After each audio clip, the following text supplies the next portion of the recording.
Children nowadays only need to tap to access the entire world. Incredible things are now feasible thanks to the internet and quick innovation. These changes have left some things from the past behind, and we won't require a lot of the goods and services from the past. Usually, that's a positive thing. With computers, who needs a typewriter? A few of those items played significant roles in growing up. It's similar to bidding farewell to a portion of our early years. Come along as we examine 15 topics from the 1960s that modern children will never comprehend. Typewriter ribbons were a necessity for those who used manual typewriters in the 60s in America. These ribbons assisted in writing letters on paper. They functioned similarly to typewriter ink. The tricky thing was that these ribbons were temporary. When they ran out, you had to swap them out. Think of it as replacing the ink cartridge in your printer right now. It could get messy to change those ribbons, and it wasn't as easy as pushing a button. You had to take care to avoid getting ink on your clothing or your fingers. Today's world, where we type on spotless computer keyboards, is very different from that.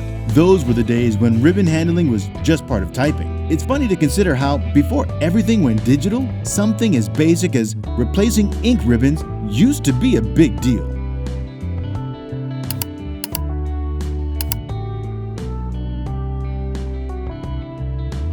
People in the US had to get inventive to find their way around in the days before Google Maps and other fancy digital maps were available to everyone. When technology was less advanced, in the 1960s and beyond, people used a variety of techniques to determine their destination. They would spread out large paper maps, seek assistance from amiable locals, look for actual landmarks, and pay attention to traffic signs. Some even had dedicated navigational devices known as GPS gadgets. In addition, people were also fairly adept at reading maps the traditional way, which involved using their natural ability to decipher and follow maps to ensure they reached their destination. Those were the days before a screen could be tapped to access anything. People in the 1960s had another trick up their sleeves: carbon paper.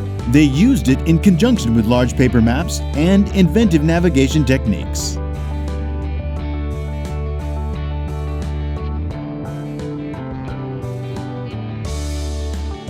Before photocopiers were invented, people would copy their writings or type documents using a clever little invention called carbon paper. It resembled magical paper, and this is how it operated. You would take your original document and lay a sheet of carbon paper, usually tucked in between two blank sheets, underneath it. The carbon paper made an instant copy when you wrote or typed on the top sheet by transferring the ink or impressions to the blank sheet behind it. It resembled creating a covert duplicate of your document. Carbon paper was used by people for copies in homes, offices, and pretty much everywhere. When you needed a duplicate of something crucial, carbon paper worked just fine, albeit it wasn't as quick or simple as using a photocopier. It was an easy to understand yet clever way to ensure that crucial documents were securely copied.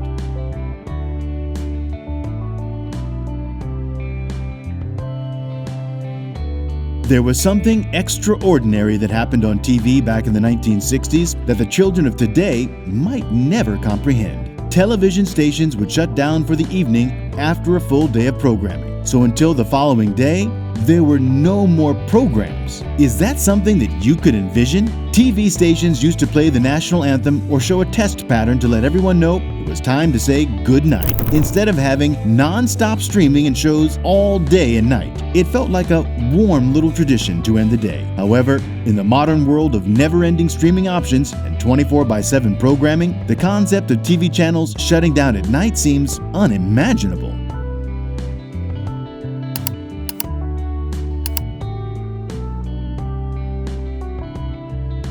In the 1960s, children had a different means of obtaining information than do today's tech-savvy youth.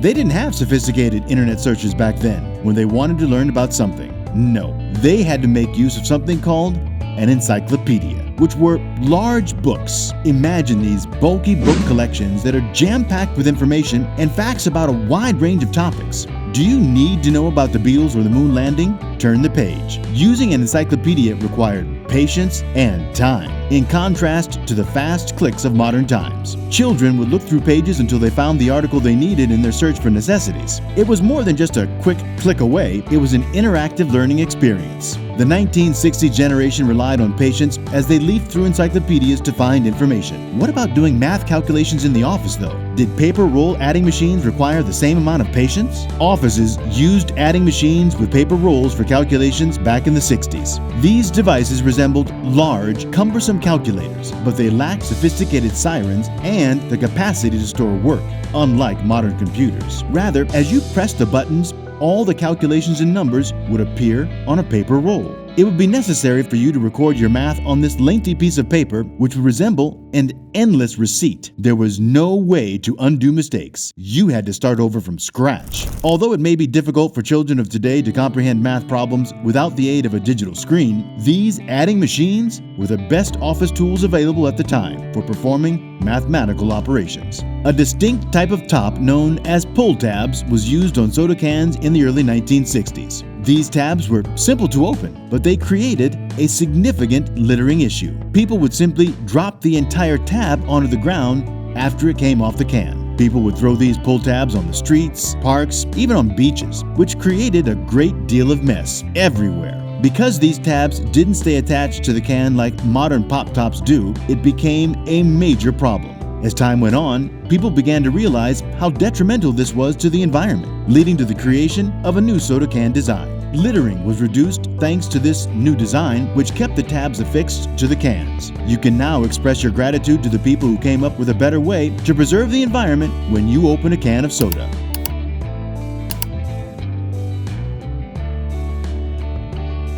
In the 1960s, film strip projectors were a handy teaching aid in schools. These projectors were simpler than the early motion picture projectors. The projector would show the students these images on a screen, and the film strip itself was a long, narrow strip of images. Every frame on the film strip featured an image associated with the lesson, occasionally accompanied by text or captions to provide further explanation. Frame by frame, the instructor would manually advance the film strip while narrating the material.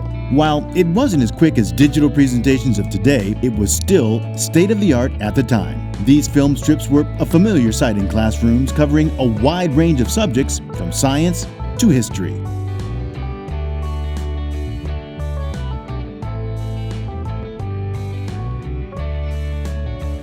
A ubiquitous sign in American neighborhoods was the Milkman, who delivered milk on a daily basis. Fresh milk came in durable glass bottles delivered right to people's doorsteps as part of this service. Families could always count on the Milkman to deliver their milk on time when they woke up because of his predictable schedule. The bottles were frequently kept cold until residents picked them up by being placed in a specific location, such as a milk box. This daily ritual eliminated the need for frequent trips to the store and gave households a dependable and convenient source of fresh dairy. Glass bottles were not only reusable, but also environmentally friendly, and families could rely on the Milkman to deliver milk on a daily basis. Though this endearing service has largely vanished in the present day, memories of the Milkman's daily delivery serve as a nostalgic window into a more carefree period when a nutritious staple was brought right to your door.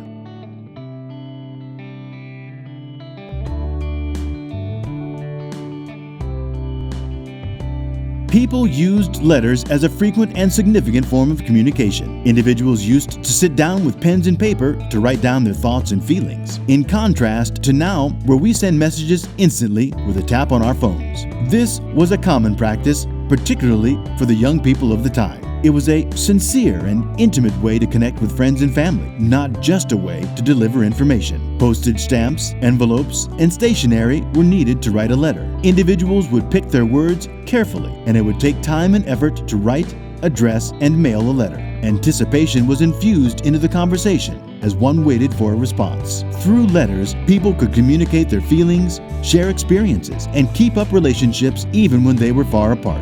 The craft of letter writing was highly valued and meaningful in communication during the 1960s because it helped to preserve memories and build connections. Playing records was a completely different game in the 1960s. One neat feature of record players was that you could adjust the speed to fit the type of record you were listening to. 3 different speeds for records were 33, 45, and 78 revolutions per minute. Every speed functioned as a kind of code, directing the record player's speed when spinning the record. Regular albums were recorded at 33 RPM, hit singles with 45 RPM, and those truly vintage records at 78 RPM. You had to choose the perfect speed to ensure that the music sounded flawless. It resembled a DJ's little trick. Thus, you could play that record at the ideal speed to groove to your favorite songs, and the music would magically fill the room.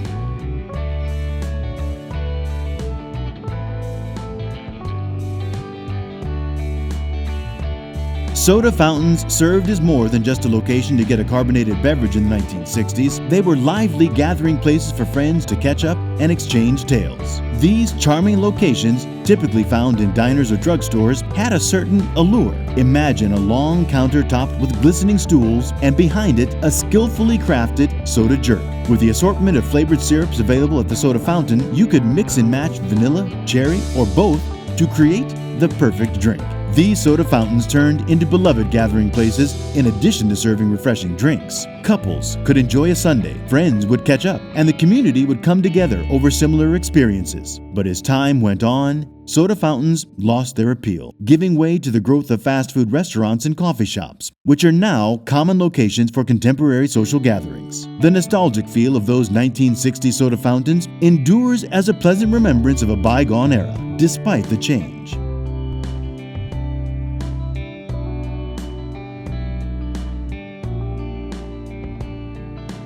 In the 1960s, using water hoses to clean driveways was a common practice that many people engaged in mindlessly. Getting out a hose and turning on the water, sprinkling the dirt and grime away from the driveway was a standard practice back then. This strategy appeared to be an easy and practical way to keep your outdoor area tidy. Typically, a powerful stream of water was used in this procedure to remove stains, debris, and leaves. Many homeowners took this simple approach without thinking about how it could affect the environment. Nonetheless, our understanding of water conservation has evolved along with the times. Because of worries about water waste, using hoses to wash driveways, even on a casual basis, is no longer accepted. Nowadays, people are more conscious of the need to preserve water resources, and they're encouraged to use water-saving alternatives to clean driveways, such as electric pressure washers or even brooms.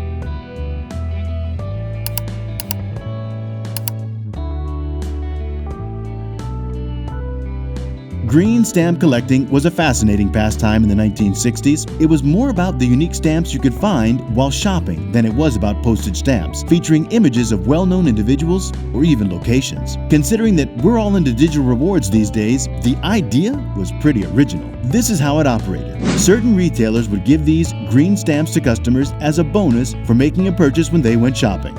These stamps were more than just regular stamps.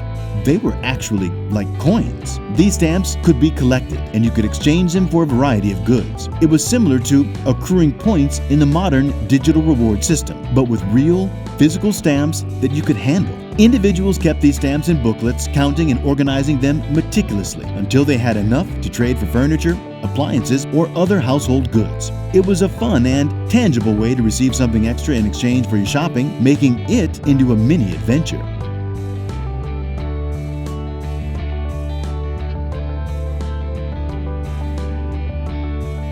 In the 60s, kids on the other side of the block found the Pogo stick to be an extremely popular toy that captured their attention. The Pogo stick may seem basic compared to today's high-tech toys, but it was a huge hit with kids back in the day. With a sturdy metal pole, a footrest, and a spring at the bottom, magic happened. Youngsters would joyfully hop on while holding onto the handles, bouncing up and down. The difficulty of developing the balance and rhythm necessary to continue bouncing without falling was what kept it thrilling. It was an acquired skill, not just a toy. Children would practice pogo stick tricks for hours outside, competing with one another to do bigger jumps and trickier moves. It served as a treasured reminder that enjoyment wasn't always confined to buttons and screens when we were kids.